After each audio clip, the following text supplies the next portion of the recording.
Conjuring last ride ये movie 5 सितंबर को release हुई है। ये जो कॉन्जरिंग ये जो पूरा हॉरर यूनिवर्स है जो कि लॉरेंस और ईडिन इन्होंने जितने सारे केसेस सॉल्व किए उनके पूरे लाइफ में, उनके ऊपर एक मूवी आप लोगों ने देखी रहेंगी, जिनमें से नन, एनाबेला, ऐसे कई सारे हॉरर मूवीज़ जो उनके लाइफ पे बेस्ड है। मतलब उन्होंने जितने सारे केसेस जो कहानी दिखाई गई है एक स्मॉल फैमिली के ऊपर, क्योंकि स्मॉल फैमिली जिनके घर में एक डेविल होता है, इसके ऊपर ये पूरी कहानी है। बट जिन जिन लोगों ने ये मूवी हिंदी में देखी है उन लोगों का ये मानना है कि ये मूवी काफ़ी ज़्यादा कॉमेडी है, क्योंकि मूवी में जो कनेक्शन दिखाया गया है, जो लॉरेन जो कि पैरानॉर्मल इन्वेस्टिगेटर जिसके बेटी का कनेक्शन स्मॉल फैमिली के घर में जो डेविल रहता है उसके साथ कनेक्टेड किया है। बट असलियत में जो स्मॉल फैमिली की जो कहानी है वो काफ़ी अलग है। और ये एक ऐसा केस था जो कि ईडिन और लॉरेन ये भी सॉल्व नहीं कर सके, और इस केस की वजह से वो काफ़ी ज़्यादा प्रॉब्लम में फंस चुके थे। और जो चर्च का जो पूरा ऑर्गेनाइजेशन था उन लोगों ने तो इन दोनों को भी बैन कर दिया था कि आगे चल के कोई भी केस में आपको हमारे साइड से कोई भी मदद नहीं मिलने वाली। तो आज के वीडियो में हम जानेंगे स्मॉल फैमिली की असली कहानी।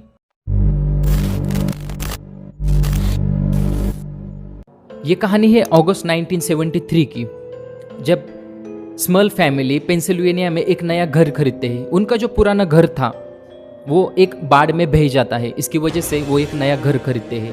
बट जो स्मॉल फैमिली की अगर बात की जाए तो उसमें जैक जो कि एक रिटायर्ड नेवी ऑफिसर रहते हैं, रिटायरमेंट के बाद वो एक न्यूरोसाइकेट्रिक टेक्नीशियन बन जाते हैं। और उनकी वाइफ जेनेट, जैक को 4 बेटियां थी जिसमें बड़ी बेटी का नाम डॉन, सेकेंड वाली जो थी उसका नाम हैदर, और 2 ट्विंस थी जिनका नाम था शैनन और कैरन। तो उसके जो पेरेंट्स थे वो उन्हीं के घर के सामने रहते थे। तो ये जो हॉरर कहानी शुरू होती है जनवरी 1974 में, जब जैक एक नया कारपेट खरीद के लाता है और सुबह उठ के वो जब कारपेट को देखता है तो उस पर कई सारे लाल कलर के निशान बन जाते हैं।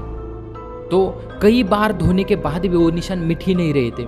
तो this is the first time जब जैक के मन में इस घर के लिए कई सारे क्वेश्चंस आ रहे थे, क्योंकि उसके बाद भी उस घर में कई सारी अजीबोगरीब चीज़ें हो रही थी।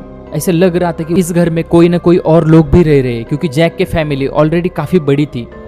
और जेनेट, उसने भी कई बार नोटिस किया कि उनके घर का जो नल था वो अचानक से चालू हो रहा था, अचानक से पूरे घर में पानी भर रहा था।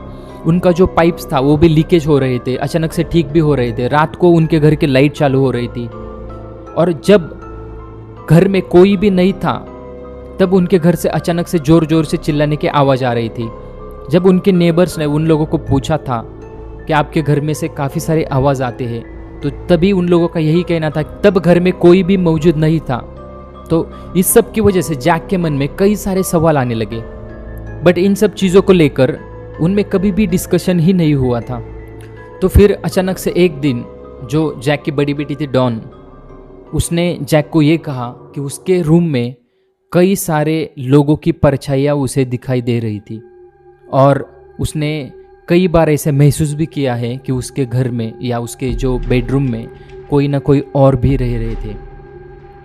तो इस सब से हर एक इंसान अपने साथ हुए चीज़ें बता रहा था। तो जैक की जो बेटियां थी उन्होंने, जैक की जो सेकंड बेटी थी उसने भी ये कहा था कि उसको भी ऐसा महसूस हो रहा था कि बीच रात में उसे कोई तो बेड के नीचे खींच रहा था। और जेनेट, उसने भी जो उसके साथ जितने सारे इंसिडेंट्स हो चुके थे, भले वो नल बंद चालू होने का था, घर में पूरा पानी भरने का था, घर की लाइट बंद चालू हो रही थी, वो हर एक चीज़ जेनेट भी जैक से डिस्कस करती है। उनको ये रियलाइज़ हो जाता है ये घर में कोई ना कोई आत्मा है। एक रात को जैक बेसबॉल का मैच देख रहा था, तभी उसे अचानक से ये महसूस हुआ कि उसे कोई तो सेक्सुअली सेड्यूस कर रहा है। जैक काफ़ी घबरा गया। तो उसके बाद में जैक जेनेट को उठा के पूरी कहानी बता देता है। फिर उसके बाद में जैक ये डिसाइड करता है कि हमें ये जो पूरे इंसिडेंट्स हो रहे हैं इसके लिए कुछ ना कुछ तो सोल्यूशन ढूंढना ही पड़ेगा। तो उसके बाद में जैक चर्च को कांटेक्ट करता है, और चर्च की जो इन्वेस्टिगेशन टीम थी जो कि एक फादर, वो सब पूरी टीम उस घर में आ जाती है। और उनका ये मानना था, जब वो लोग पूरा घर छानते हैं तब उनका ये मानना था कि इस घर में 3 आत्माएं हैं, और ये घर बनने से पहले वहाँ पर जिन लोगों का घर था उनकी डेथ उस घर में हुई थी, और उसी ज़मीन पे ये नया घर बना था। तो वो कई सारे वहाँ पे हॉली वाटर छिड़क के कई सारे मंत्र पढ़ के ट्राई करते हैं कि वो जो आत्मा है उनको उस घर से बाहर निकाला जाए। एक हफ्ते तक वहाँ पे कुछ भी पैरानॉर्मल चीज़ें नहीं हो रही थी, बट फिर अचानक से सेम चीज़ें होने लगी। तो जैक इस टाइम काफ़ी ज़्यादा सीरियस हो रहा था। जैक फिर से चर्च वालों को कांटेक्ट करता है। चर्च वालों को यही मानना था कि अभी फ़िलहाल के लिए वहाँ पे ऐसे कोई भी टीम नहीं है जो उस आत्माओं को हैंडल कर सके। तो उसके बाद में जो ईड और लॉरेंस थे यूएस में इतने ज़्यादा पॉपुलर हो रहे थे, तो जैक ईडी और लॉरेन को कांटेक्ट करता है। और जब ईडी और लॉरेन उस घर में आ जाते हैं तब उनको ये महसूस हो जाता है कि इस घर में कई सारी आत्माएं हैं। लॉरेन और ईडिन और उसके फैमिली का पूरा इंट्रोगेशन करते हैं। जब उनसे बातचीत करते हैं, जब उनका इंटरव्यू लेते हैं, तब उनको ये चीज़ पता चल जाती है कि उस घर में एक डेविल भी है। वहाँ पे 3 आत्माएं थी, 2 औरतों की और एक इंसान, और उनके पीछे छुपा था एक डेविल। और वो जो डेविल था वो मैनिपुलेट कर रहा था इन 3 आत्माओं को कि हमें ये जो पूरी फैमिली है इनको बर्बाद कर देना है। तो जब ईडी और लॉरेन को ये सब चीज़ पता चल जाती है तो वो एक चर्च को कांटेक्ट करते हैं। जो चर्च जहाँ पे जो फादर थे, जिन फादर का नाम था मैकेना, उन्होंने ईडिन और लॉरेंस के साथ कई सारे केसेस भी सॉल्व किए थे। तो फादर मैकेना जो थे वो हॉली वाटर छिड़क के एग्जोर्सिज्म परफॉर्म करते हैं ताकि वो जो घर में जो भी आत्माएं हैं वो इस घर से चली जाए और जो स्मॉल फैमिली है पूरी तरह सेफ हो जाए। और उसके बाद में जो डेविल था उसे तो उस मंत्रों से या हॉली वाटर से कुछ भी फर्क नहीं पड़ा, और उसके बाद में वो ज़्यादा ही गुस्सा हो गया। और जो स्मॉल फैमिली थी वो जो एग्जोर्सिज्म की जो स्टेज थी उसमें फर्स्ट स्टेज में थी, बट जो हॉली वाटर छिड़क के जो एग्जोर्सिज्म परफॉर्म उन लोगों ने किया था उसकी वजह से वो जो पूरी स्मॉल फैमिली थी वो सेकंड स्टेज में चली जाती है, जो कि होता है पोजेशन। वहाँ पे घर में हर एक इंसान पोजेस्ड होने लगा। पहले उनको सिर्फ आत्माएं दिखाई देती थी, बट अभी आत्माएं उनके शरीर में जा सकती थी। और वही हुआ, उनकी जो बड़ी बेटी थी उसके बॉडी में वो डेविल की शक्ति चली जाती है और पूरे घर में हंगामा हो जाता है। कई बार उनकी जो बड़ी बेटी थी डॉन अजीबोगरीब चीज़ें कर रही थी। बीच रात में उठ के अकेले बैठना, अकेले बात करना, घर के दीवारों पे नाखून मारना, खुद को चोट पहुंचाना, हर एक चीज़ डॉन कर रही थी। लॉरेन को ये रियलाइज़ हुआ कि इस घर में अगर ये फैमिली को सेव करना है तो हमें एक बड़ी टीम लगने वाली। तो जो फादर मैकेना थे वो अपनी चर्च से पूरी टीम बुलाते हैं, और जब ज़्यादा इन्वेस्टिगेशन हो जाता है उस चीज़ पे तब पता चल जाता है कि वहाँ पे जो इंसान मर चुका था जिसका नाम था पीटर, और उसके साथ वो अपनी जो वाइफ थी उसका मर्डर कर देता है, और उसकी गर्लफ्रेंड थी उसका भी मर्डर कर देता है। तो उनकी आत्मा वहाँ पर थी। और उसके बाद में एक डेविल वहाँ पे आ जाता है, उसके साथ में उन तीनों के साथ में वहाँ पे एक डेविल की आत्मा भी होती है। तो इसकी वजह से जो लॉरेन थी उस जो डेविल को थी काबू में नहीं कर सकती थी। तो उसके बाद में ये जो फादर मैकेना ने जो टीम बुलाई थी उसके साथ में ईडिन और लॉरेन मिलके एक बड़ा एग्जोर्सिज्म परफॉर्म करते हैं और वो सक्सेसफुल हो जाता है। तो घर में जितने आत्माएं थी और जो डेविल था वो भी चला जाता है। बट अचानक से 3 महीने बाद क्रिसमस के टाइम जैक को फिर से डेविल की परछाई दिखाई दी, और उस समय जैक को ऐसा लगा कि ये जो डेविल है इसकी शक्ति है ये किसी के भी काबू में नहीं आ रही है। तो तब से ये जो पूरी केस था स्मॉल फैमिली का केस इतना ज़्यादा कंट्रोवर्शियल हो गया। मीडिया में, न्यूज़पेपर में, हर एक जगह सिर्फ स्मॉल फैमिली और डेविल के बारे में ही बातें की जाती है। एक न्यूज़पेपर में तो हेडलाइन ही ऐसी आई थी, small family living with the devil. और इसकी वजह से जो ईडिन और लॉरेन ने जो एग्जोर्सिज्म परफॉर्म किया था उस घर में, उस पर भी कई सारे क्वेश्चंस आने लगे। स्मॉल फैमिली का बड़े बड़े न्यूज़ चैनल में इंटरव्यू हुआ, उनको कई सारे क्वेश्चंस पूछे गए। जो पूरी स्मॉल फैमिली विद डेविल, ये जो पूरी स्टोरी थी, ये जो पूरी कहानी थी, ये इतनी ज़्यादा पेंसिल्वेनिया में फैल चुकी थी। तो उसके बाद में जो पेंसिल्वेनिया के साइंटिफिक इन्वेस्टिगेशन के चेयरमैन जो थे पॉल स्मर्ट्स, उन्होंने एक इन्वेस्टिगेशन टीम भेज दी। उन्हें ऐसा लगा कि जो स्मॉल फैमिली है सिर्फ और सिर्फ फेम, पैसे, इसकी वजह से ये इतनी ज़्यादा कंट्रोवर्शियल चीज़ें कर रही है।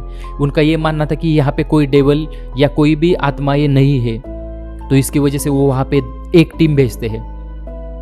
तो जब वो टीम स्मॉल फैमिली से कांटेक्ट करती है, उनसे बातचीत चालू करती है, तब उन्हें पता चल जाता है कि यहाँ पर फिलहाल के लिए कोई भी आत्मा ये नहीं है। और फिर उसके बाद में स्मॉल फैमिली के बाद में जब वो लोग एडिन और लॉरेन से कांटेक्ट करते हैं और उनसे रिक्वेस्ट करते हैं फुटेज के लिए, एडिन और लॉरेंस ने उन्हें साफ मना कर दिया था कि हमारे साइड से आपको कोई भी फुटेज या कोई भी हमारे इन्वेस्टिगेशन वाली एक भी चीज़ नहीं मिलेगी, क्योंकि ये जो पूरी साइंटिफिक ऑर्गेनाइजेशन थी, इन लोगों ने कई सालों से एडिन और लॉरेन पर नज़र बनाई रखी थी। इनका ये मानना था कि ये जो कपल है, ये जो हस्बैंड वाइफ है, ये पूरे ही तरह फेक है, सिर्फ और सिर्फ फेम पाने के लिए ये सब चीजें कर रहे हैं। तो इसकी वजह से एडिन और लॉरेन उन्होंने साफ कह दिया कि हमारे साइड से आपको कोई भी मदद नहीं मिलेगी। बट उसके बाद में जो स्मॉल फैमिली थी वो काफी ज्यादा प्रॉब्लम में आ गई, क्योंकि जो इन्वेस्टिगेशन का रिपोर्ट ही यही आया था कि उस घर में कोई नहीं है और ना ही सिर्फ और सिर्फ ये लोग एक फेम पाने के लिए ये सारी चीजें कर रहे हैं। बट जो स्मॉल फैमिली तो फिर भी स्ट्रगल कर रही थी, उस डेविल से लड़ रही थी। और उस चीज़ की वजह से जो एडिन और लॉरेन थे वो भी इतने ज़्यादा प्रॉब्लम में फंस चुके थे कि जो चर्च की जो पूरी ऑर्गेनाइजेशन थी, उन लोगों ने साफ कह दिया था कि हमारे साइड से इसके आगे भी चर्च की ओर से एडिन और लॉरेंस, इनकी जो पूरी संस्था थी, इनको कोई भी मदद नहीं मिलेगी। और जो डेविल था वो उसी घर में था। स्मॉल फैमिली कई महीनों तक उस डेविल से लड़ती है। बट जब लॉरेन ने उन्हें कहा कि जो आखिरी स्टेज है, जो कि डेथ होने वाली है, उसके पहले ही आप एक अच्छी जगह जाके रहो, तो फाइनली स्मॉल फैमिली एक नए घर में शिफ्ट हो जाते हैं। और जो उनका पुराना घर था वो वैसे के वैसे ही पड़ा था। जो साइंटिफिक इन्वेस्टिगेशन जो हुआ था, उन लोगों का साफ कहना था कि फेम और पैसा, इनकी वजह से ही स्मॉल फैमिली इतनी ज़्यादा कंट्रोवर्शियल चीज़ें कर रही है।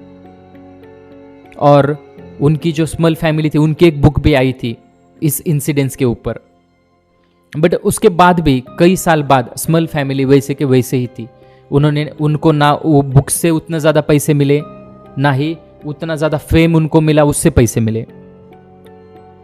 तो असलियत में उन लोगों ने काफ़ी ज़्यादा सफ़र कर चुके थे उस टाइम पे। बट जो इन्वेस्टिगेशन या चर्च का जो भी मानना था, वो कहाँ तक सच था ये तो किसी को पता नहीं था।